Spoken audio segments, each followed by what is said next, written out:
नमस्कार सभी को, मैं नवनीत गौतम आप सभी का स्वागत करता हूं अपने YouTube चैनल में।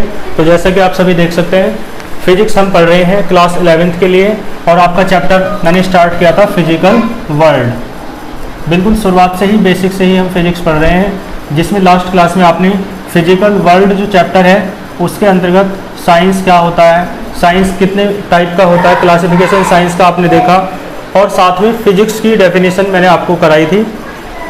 बिल्कुल बेसिक चीज़ें थी। आइए हेडिंग देखो, आप देख सकते हैं ब्रांचेस ऑफ फिजिक्स, यानी जो इम्पोर्टेंट ब्रांचेस हैं फिजिक्स की उनके बारे में देख लेते हैं। तो एक ब्रांच है आपकी ऑप्टिक्स। देखो ऑप्टिक्स जो होती है वो फिजिक्स की कौन सी ब्रांच है, यानी इसके बारे में आप कह सकते हैं the branch of physics in which we study about the light and its related phenomena. यानी ऑप्टिक्स में आप क्या पढ़ते हैं, लाइट पढ़ते हैं, light and its related phenomena. Phenomena आप समझते हैं घटनाएं, और है ना। तो जो लाइट होती है प्रकाश, और उससे रिलेटेड जो फिनोमिना है, उससे रिलेटेड जो घटनाएं हैं वो आप किसके अंतर्गत पढ़ते हैं, ठीक है, फिजिक्स की किस ब्रांच के अंतर्गत पढ़ते हैं, ऑप्टिक्स। तो आपने जो 10th क्लास में आपने चैप्टर पढ़ा है ना, लाइट रिफ्लेक्शन एंड रिफ्रैक्शन, वो आपका फिजिक्स की किस ब्रांच के अंतर्गत आएगा, ऑप्टिक्स। यानी वो आपका जो चैप्टर था वो फिजिक्स की किस ब्रांच से लिया गया था, ऑप्टिक्स, ठीक है। तो ऑप्टिक्स में लाइट और उससे रिलेटेड जितने भी फिनोमिना होते हैं, जैसे कि reflection of light, refraction of light, है ना, स्कैटरिंग ऑफ लाइट, जो आपने 10th क्लास में पढ़े हैं, और एक डिस्पर्जन, बहुत सारे होते हैं ना, पोलराइजेशन। तो ये सब आप किस ब्रांच के अंतर्गत पढ़ते हैं, फिजिक्स की ऑप्टिक्स के अंतर्गत पढ़ते हैं, ठीक है। आइए सेकंड देख लीजिए, इसकी मेन ब्रांच हम देख रहे हैं। ये जो सेकंड है आपका, ये है थर्मोडायनेमिक्स। तो इसमें स्टडी की जाती है हीट की। किसकी स्टडी की जाती है, स्टडी ऑफ हीट। बात क्लियर है, हीट की और इससे related and its related phenomena, बिल्कुल यही हो जाएगा। तो इसमें स्टडी हीट की जाती है, यानी जो हीट होती है आपकी ऊष्मा, उसकी स्टडी और उससे रिलेटेड जितने भी फिनोमिना होते हैं, घटनाएं होती हैं, प्रक्रियाएं होती हैं, उनकी स्टडी फिजिक्स की किस ब्रांच में की जाती है, थर्मोडायनेमिक्स, ठीक है। तो थर्म का मीन्स क्या होता है, हीट होता है, क्लियर है। और डायनेमिक्स, देखो मैं यदि इसका देखा जाए तो थर्म का मीन्स होता है, थर्म का मीन्स क्या होता है, हीट, ठीक है। और डायनेमिक्स जो वर्ड आता है ना, ये मोशन के लिए आता है, मोशन के लिए। तो कहने का मतलब है आप इस ब्रांच में हीट की मोशन पढ़ते हैं। हीट की मोशन का मतलब हीट का फ्लो। हीट की मोशन से क्या मतलब है, हीट का फ्लो, यानी हीट का ऊष्मा का बहना। यानी हीट और उसके फ्लो और उससे रिलेटेड जितने भी फिनोमिना हैं, उन सब की स्टडी फिजिक्स की जिस ब्रांच में करते हैं उसे क्या कहते हैं, थर्मोडायनेमिक्स कहते हैं, ठीक है। तो PDF नोट्स मैं आपको दूंगा। PDF नोट्स अपने आप में कंप्लीट नहीं हो सकते, वीडियो क्लास और PDF नोट्स दोनों के कॉम्बिनेशन से आप नोट्स बनाया करें अपने, क्योंकि कुछ चीज़ें ऐसा हो सकता है PDF नोट्स में ना हो, और कुछ चीज़ें, है ना, लेक्चर में ना हो, या कुछ चीज़ें PDF नोट्स में एक्स्ट्रा मिल जाए, कुछ यहाँ एक्स्ट्रा मिल जाए। तो आप दोनों के कॉम्बिनेशन से अपने नोट्स बनाया करें, ठीक है।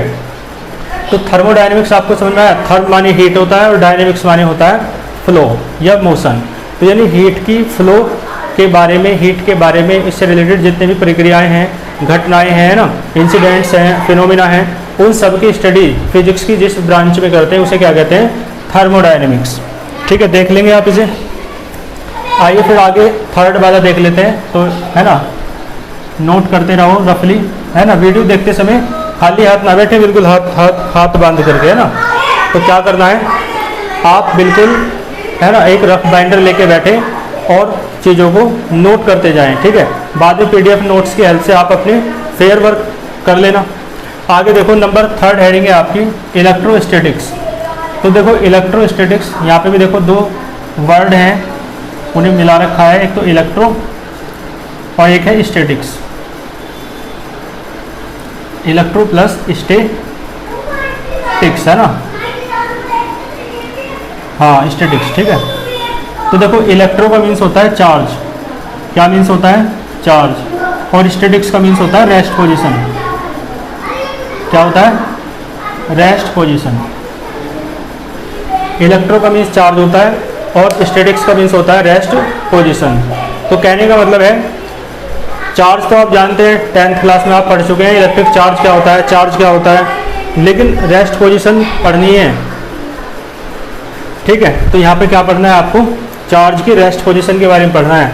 यानी चार्ज जब रेस्ट में रहे तब उसकी क्या प्रॉपर्टी होगी, तब उसका क्या इफेक्ट होगा, है ना, कौन कौन से इफेक्ट उस पर वर्क करेंगे, कौन सा फोर्स वर्क करेगा, ये सारी बातें किसके अंतर्गत पढ़नी है आपको, इलेक्ट्रोस्टैटिक्स के अंतर्गत पढ़नी है। ठीक है, तो electrostatics is the branch in which we study, इस तरीके से आप PDF वो इसमें लिख सकते हैं अपने नोट्स में, फेयर वर्क्स में। Electrostatics is the branch of physics in which we study about the rest position of electric charge. Electric charge की रेस्ट पोजीशन के बारे में आप पढ़ते हैं। क्लियर है? आइए आगे देख सकते हैं। 4th हेडिंग है आपकी इलेक्ट्रोडायनेमिक्स। देखो इलेक्ट्रो का मीन्स मैंने बताया चार्ज, और डायनेमिक्स का जो मीन्स है आपका वो होता है मोशन। मैंने बताया डायनेमिक्स का मीन्स क्या होता है, मोशन। तो यानी जो इलेक्ट्रोस्टैटिक्स है वो फिजिक्स की वो ब्रांच है जिसमें रेस्ट पोजीशन पढ़ी जाती है इलेक्ट्रिक चार्ज की, और जो इलेक्ट्रोडायनेमिक्स है वो फिजिक्स की वो ब्रांच है जिसमें मोशन में रहता है चार्ज, तब उसके कारण कौन सा फोर्स लगता है, कौन सी, है ना, कौन कौन सी रिएक्शंस हो सकती हैं, क्या क्या होता है, सभी फिनोमेना उसके पढ़ते हैं। यानी electrodynamics is the branch of physics in which we study about the motion of electric charge, है ना। तो ये हो जाएगा। इलेक्ट्रॉनिक्स देखो क्या हो जाएगी, इलेक्ट्रॉनिक्स बताओ क्या हो जाएगी। इलेक्ट्रॉनिक्स जो है ना, इलेक्ट्रॉन से बन रहा है ये वर्ड, है ना, इलेक्ट्रॉन से ही क्या बना, इलेक्ट्रॉनिक्स। तो यानी इलेक्ट्रॉन के बारे में, है ना, इलेक्ट्रॉन की मोशन के बारे में और इलेक्ट्रॉन से रिलेटेड जितने भी फिनोमेनाज हैं उनके बारे में फिजिक्स की जिस ब्रांच में स्टडी की जाती है उसे क्या कहा जाता है, इलेक्ट्रॉनिक्स कहा जाता है। ठीक है, आइए इसके बाद है मैकेनिक्स। मैकेनिक्स देख लेते हैं। ठीक है, यहाँ तक समझ में आ रहा है आपको। तो इलेक्ट्रॉनिक्स क्या होता है आप समझ गए होंगे, इलेक्ट्रॉन और उसकी मोशन से रिलेटेड जो भी फिजिकल, है ना, मतलब फिजिक्स की ब्रांच है उसे क्या कहते हैं आप, इलेक्ट्रॉनिक्स। और आगे है आपका मैकेनिक्स। देखो मैकेनिक्स क्या होती है, मैकेनिक्स के अंतर्गत आप स्टडी करते हैं रेस्ट पोजीशन की। ठीक है, रेस्ट पोजीशन की और एक तरीके से मोशन की, है ना, एंड मोशन। किसकी मोशन और किसकी rest position, of particles. Particles, है ना, यानी जो कण होते हैं, जो कण होते हैं, जो पार्टिकल्स होते हैं, उनकी रेस्ट पोजीशन में उन पर कौन सा फोर्स लगता है ना, क्या क्या इफेक्ट हो सकता है उनकी रेस्ट पोजीशन का। जब वो पार्टिकल्स मोशन करते हैं तो कौन कौन से इफेक्ट होते हैं, कौन कौन से फोर्स लगते हैं ना, क्या क्या होता है, इन सब चीज़ों का फिजिक्स की जिस ब्रांच में स्टडी की जाती है वो क्या कहलाती है, आपकी मैकेनिक्स कहलाती है। ठीक है, आगे देखो number 7th atomic and modern physics. देखो एटॉमिक से समझ आ रहा है, यानी ऐसी फिजिक्स की ब्रांच जिसमें एटम की स्टडी की जाएगी ना, न्यूक्लियस की स्टडी की जाएगी। क्लियर है ना, एटम की और न्यूक्लियर की जो स्ट्रक्चर है उसकी स्टडी जिस ब्रांच में की जाती है वो एटॉमिक फिजिक्स है। और एटॉमिक फिजिक्स के साथ मॉडर्न फिजिक्स भी जोड़ दी जाती है। यानी मॉडर्न फिजिक्स क्या है, आप जानते हैं आइंस्टीन से पहले और आइंस्टीन के बाद एक युग का बिल्कुल सूत्रपात हुआ, एक नया युग शुरू हुआ किसका, फिजिक्स का। यानी आइंस्टीन एक ऐसे वैज्ञानिक हुए क्रांतिकारी जिन्होंने फिजिक्स की दिशा और दशा ही बदल करके रख दी। आइंस्टीन से पहले की फिजिक्स अलग मानी जाती है, वो क्लासिकल फिजिक्स के अंतर्गत आती है, और आइंस्टीन के बाद की जो फिजिक्स है वो मॉडर्न फिजिक्स के अंतर्गत आती है।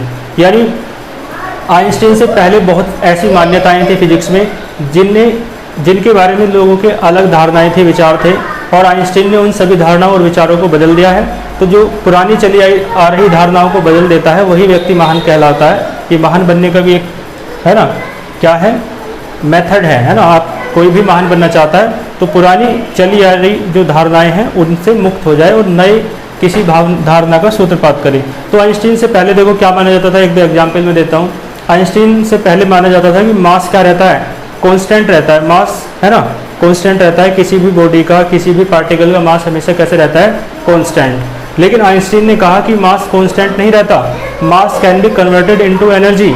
मास को एनर्जी में बदला जा सकता है, ठीक है, और एनर्जी को and also energy can be converted into mass, यानी मास को एनर्जी में बदला जा सकता है और एनर्जी को मास में बदला जा सकता है। क्लियर है? तो आइंस्टीन ने रूल दिया E = mc²। क्लियर है? तो ये बहुत सारी बातें हैं इस चैप्टर में आप पढ़ोगे। आइंस्टीन की वो जो थ्योरी है, आइंस्टीन ने थ्योरी ऑफ रिलेटिविटी भी दी, तो बहुत सारी बातें आइंस्टीन ने ऐसी बताई जिससे न्यूटन और ये जो पुराने साइंटिस्ट थे उनकी जो चली आ रही मान्यताएं और धारणाएं थी वो सब परिवर्तित हो गई। तो आइंस्टीन के बाद की जो फिजिक्स है वो मॉडर्न फिजिक्स कहलाती है, और उसमें एटॉमिक फिजिक्स भी उसी में ही शामिल है ना। तो इसमें एटम, न्यूक्लियस और जो मॉडर्न थ्योरी है फिजिक्स की उसकी स्टडी की जाती है जो आइंस्टीन के बाद चलती है। ठीक है? तो ये फिजिक्स की मेन जो ब्रांच है मैंने आपको बता दी है, ये आपकी फिजिक्स की मेन ब्रांच आपको पता होनी चाहिए थी। ठीक है? तो और भी बाकी आप कुमार मित्तल की बुक ले लेना, कुमार मित्तल की बुक है ना, जो भी, क्योंकि 11th को ऐसा मान करके ना पढ़ें आप लोग कि आप 11th कर रहे हैं। मैंने कहा था फर्स्ट लेक्चर में भी, आप ये मान करके पढ़ें कि आप अपनी प्रिपरेशन कर रहे हैं जो भी आप जिस फील्ड में, जिस क्षेत्र में आप जाना चाहते हैं। ठीक है? चाहे आप IIT, नीट है ना, और NDA, CDS, नेवी, एयरफोर्स, किसी में भी जाना चाहते हो, सब में 11th की फिजिक्स जो है बहुत इंपॉर्टेंट है। इसलिए मेरे पढ़ाने के साथ साथ आप एक बुक भी खरीद लें कुमार मित्तल की, या कोई भी आप CBSE बोर्ड की बुक ले सकते हो, क्योंकि 11th है, आपको सीखना है बस, है ना, क्योंकि बोर्ड की परीक्षा तो नहीं है आपकी। तो आप प्रदीप की बुक ले सकते हो, कुमार मित्तल की बुक ले सकते हो, है ना, और भी बहुत सारी अच्छी बुक आती हैं। SL अरोड़ा एक बुक आती है बहुत अच्छी। तो इस तरीके से आप कोई भी बुक ले सकते हैं और बहुत अच्छे से स्टडी करें।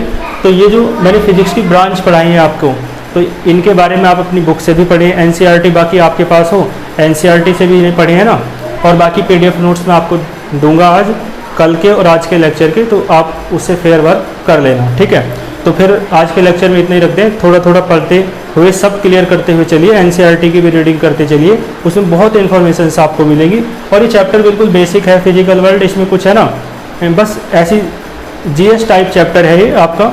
तो इसे पढ़ेंगे और फिर आगे सेकंड चैप्टर से आपकी विधिवत तरीके से जो फिजिक्स होती है वास्तव में वो चलेगी, है ना। तो इस चैप्टर में तो आप एंजॉय कीजिए और नई नई चीज़ों को सीखिए, बुक पढ़िए, है ना, और बाकी वीडियोस को देखते रहिए। मिलते हैं फिर नेक्स्ट वीडियो में। All the very best.